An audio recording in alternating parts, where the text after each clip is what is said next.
자, 그 다음에 중반 부분에 다 부분.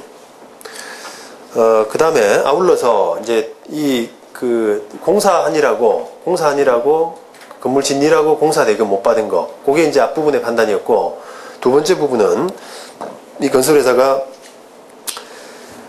이 돈이 안 나오고 돈을 못 받고 돈을 못 받으면서 물건을 부동산을 관리한이라고 경비용역업체 세우고 관리한이라고 관리비로 2억 1천만 원 정도 썼고, 그 다음에 전기요금으로 1억 1천만 원 정도 썼고, 이렇게 해서 이 돈을 지출했는데 이 돈은 필요비에 해당되기 때문에 역시 유치권이 가능하다라고 이렇게 주장을 했죠. 거기에 대해서 법원은 밑에 부분 줄친 부분이 이런 관리비와 전기요금은 이 사건 대지가 아닌 이 사건 건물에 관해서 지출한 비용이기 때문에 안 된다, 이렇게 판단했습니다. 이거는 별로 의문이 없는 것 같죠. 건물 관리비하고 전기요금이 건물과 관련해서 생겼다고 보는 것이 맞는 거 아니겠습니까? 땅에 무슨 전기요금이 생기겠어요? 그래서 이게 참 사건이 복잡해지고 커질수록 이런 개별적인 어떤 채권과 점유하고 있는 물건과의 관련성, 이런 부분들이 각자 이렇게 개별적으로 따져질 수밖에 없는, 또는 판단이 어려워지는 그런 문제에 부닥치게 됩니다. 자, 그 다음에 청주지방법원 2006년 요 사례도 마찬가지입니다. 결론은 23페이지 살피건대였습니다. 이 피고, 유치권 주장하는 사람입니다. 피고가 무슨 마트 옥션, 요게 이제 건물 공사를 준 사람이죠. 도급인이라고 하죠. 이 마트 옥션과 사이에 이 토지 위에 도축시설에 관해서 공사대금 6억 정도로 하는 도축 청결을 위한 미생물 방지시설 공사도급 계약을 체결하고, 이런 공사를 완료한 사실은 인정되지만 역시 마찬가지로 이 사건 토지와는 별개의 부동산인 지상 도축시설 건물에 관해서 생긴 채권이 있다 하여 이 사건 토지에 대해서까지 유치권을 주장할 수는 없다, 이렇게 판단했습니다.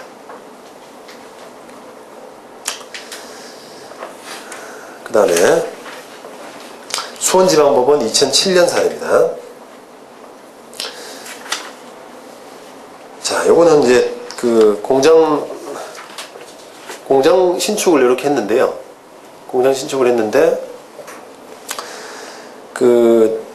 공장 옆에 이제 공장 공사를 하고 신축 대금을 못 받아서 유치권을 행사를 한 케이스인데, 공장 신축 대금을 가지고 공장에 점유하면은 당연히 관련성이 있겠죠. 근데 어떻게 하다 보니까 공장 자체가 아니라 공장 옆에 컨테이너 박스 쫓겨났는가 봐요. 여기는 이제 건축주가 빨리 차지를 해서 여기는 행사를 못하고 이 컨테이너 박스를 이제 점유하면서 못 비켜줘, 이 공장 신축 대금 받을 때까지는 못 비켜줘, 이런 식의 이제 논란이 된 사건이에요.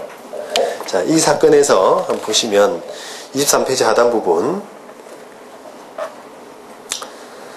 자, 이 사건 컨테이너가 이 사건 공장 건물의 종물에 해당해서 만약 이 피고가 이 사건 공장 건물에 관해서 유치권을 가지고 있다면 그 효력이 이 사건 컨테이너에도 미치는지 여부에 관해서 살피건대, 이랬는데, 결국 아까 말씀드린 것처럼 여기 공장에 대해서는 이제 관련성이 당연히 있는데, 요게 만약에 컨테이너 박스라는 것이 여기 종물이나 부합물 정도가 된다면 건물에 관해서 생긴 채권, 건물에 점유하는 물건에 관해서 생긴 채권으로 볼 여지도 있잖아요. 그래서 법원의 지금 접근 그런 겁니다. 그래서 이게 종물이면 이 건물에 관해서, 이 공장에 관해서 생긴 채권으로 여기를 점유할 수 있지 않겠느냐라고 이제 시각을 그렇게 돌려서 판단을 했는데, 여러 가지 상황으로 보니까 이거는 주물종물 관계가 아니다. 컨테이너 박스는 그냥 일을 하기 편하기 위해서 옆에 하나 갖다 놓은 거지. 이 공장하고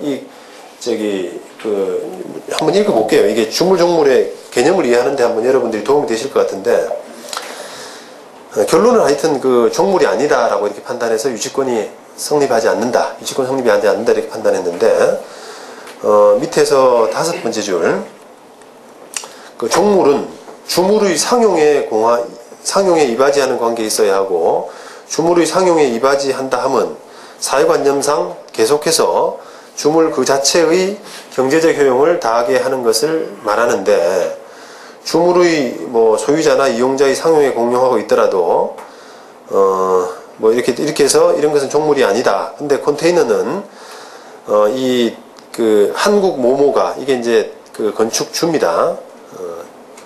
한국 모모가 이 사건 공장 운영과 관련된 업무를 처리하기 위한 사무실로 사용하려고 설치한 것이기는 하나 이 사건 컨테이너가 사회관념상 계속해서 이 사건 공장 건물에 경제적 효용을 다하게 하는 물건이라고 보기는 어렵기 때문에 종물이 아니다. 그래서 그걸 전제로 하는 이게 유치권 주장은 이유 없다. 결국은 결론은 뭐 모모에 관해서 생긴 채권이 아니다. 라고 이렇게 본 거죠. 그 다음에 그 서울고등법원 2008년 사례입니다.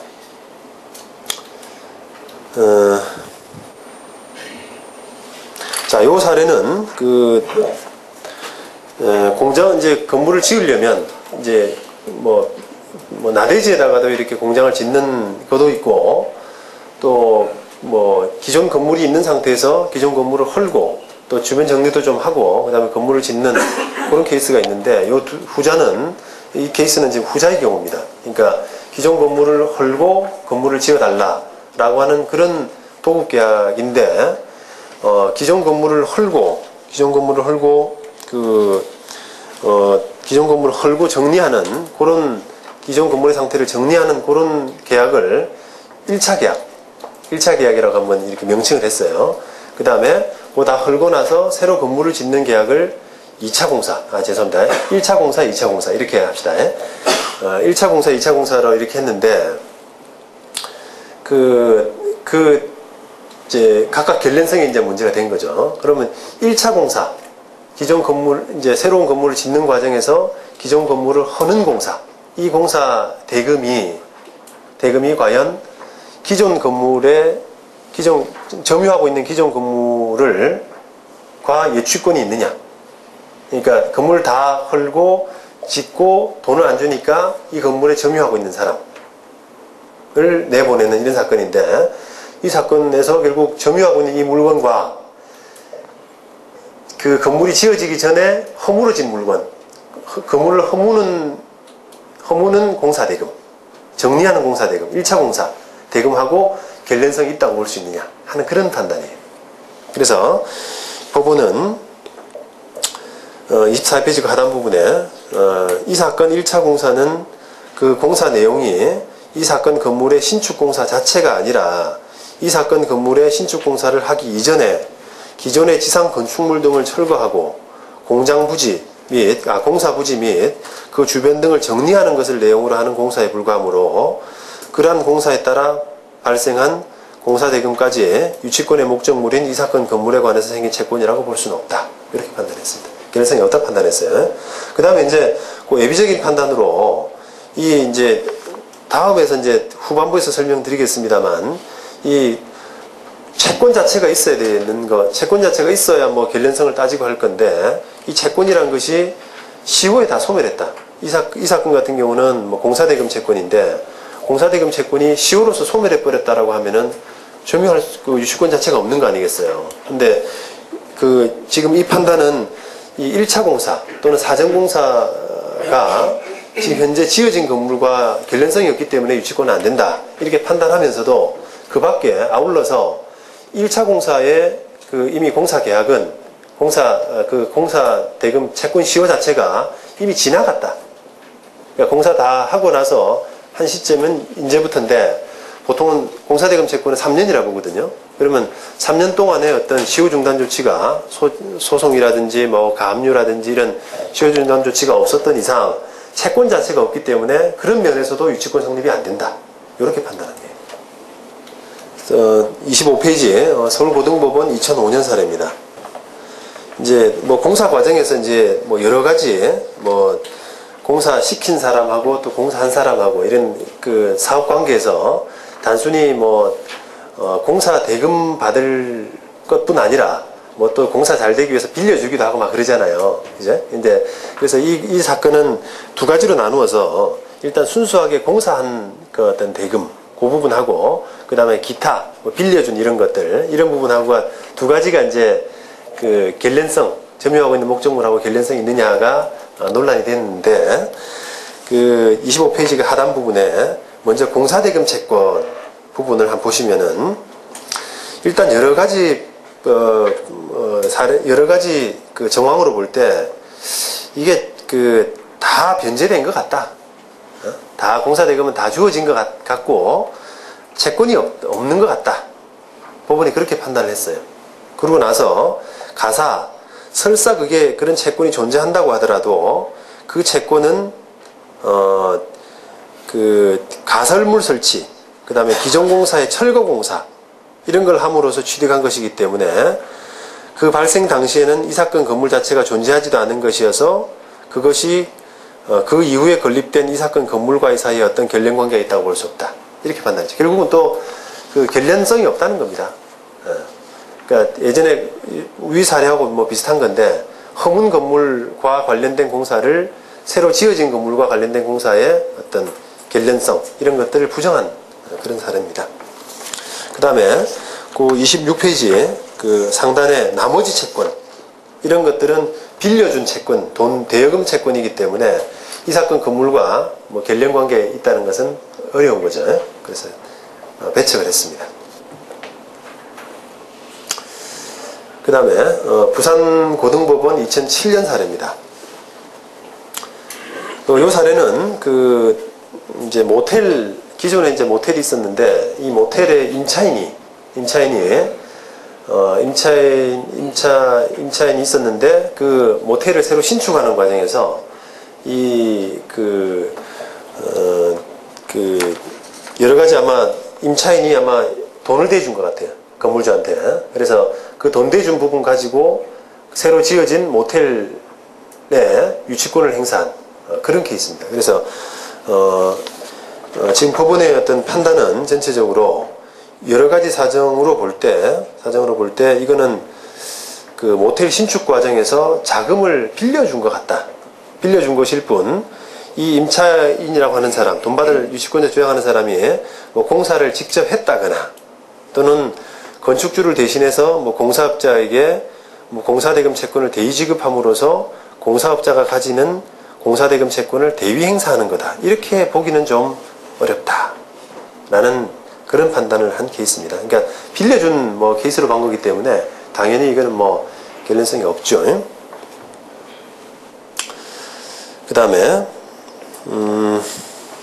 광주고등법원 2006년 사례입니다.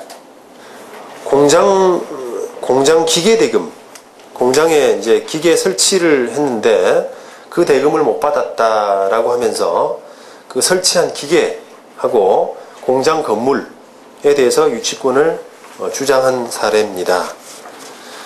그런데 뭐 기계 시설 대금에 대해서 기계를 점유하는 거는 뭐 관련성이 있겠죠. 관련성이 있는데 이거는 여러 가지 지금 그 주장으로 볼 때 그 판단이 좀 특이한데요. 그 유치권자가 주장하는 게 유치권의 목적물이 기계 시설은 아닌 것 같다. 이렇게 판단했어요. 유치권의 목적물, 그러니까 지금 27페이지 중간 부분 1번 항목입니다. 먼저 이 사건 기계 시설에 대한 유치권 판단, 그 다음 2번이 이 사건 부동산에 대한 유치권 판단인데, 그러니까 기계 설치해서 기계 대금을 못 받아서 기계하고 그 기계가 설치된 공장, 건물, 그 두 개를 이제 점유한다라고 하는, 유치한다라고 하는 그런 주장에 대해서 기계를 점유한다는 부분은 우리가 판단해 볼 때 네가 기계를 점유하는 것 같지는 않다. 이렇게 판단을 배척했고요. 그 다음에 부동산을 점유할 수 있다라고 하는 주장에 대해서는 기계 설치해 놓고 왜 그게 관련성이 있느냐, 건물하고. 그건 맞죠? 기계 설치했는데 그게 건물하고는 관련성이 원칙적으로는 없죠. 그러니까 관련성이 없다 라고 하는 것으로 이렇게 배척을 했습니다. 그 다음에 요것도 역시 마찬가지로 이제 그 대구 고등법원 2006년 사례인데요. 요것도 마찬가지로 그 온천공사를 이제 하다가 그 공사대금 관련해서 뭐 이제 문제가 됐는데, 보십시다.